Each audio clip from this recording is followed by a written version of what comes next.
تفسير الأحلام. إذا رأيت طفل توفى في منامك فهذا يدل على انتهاء مشكله. لك إذا رأيت في منامك دود فهذا يدل أن لديك حسد.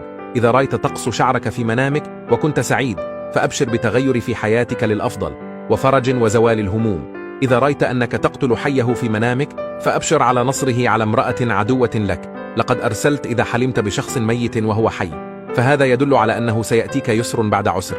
إذا حلمت بقطة تهاجمك فهذا دليل على أن أشياء سيئة ستحدث لك. إذا حلمت في المنام بالشعر الطويل فهي دلالة على طول العمر وكثرة الرزق.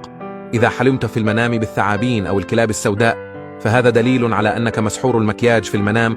للمرأة زينه وجمال، وللرجل هم ونكد، وذنب عليه البراز في الحمام في المنام. لسير أية يدل على التخلص من المتاعب والهموم. أكل الفواكه في المنام يدل علي قدوم الأخبار الجميلة. إذا كنت من عشاق تفسير الأحلام تابعني ولن تندم.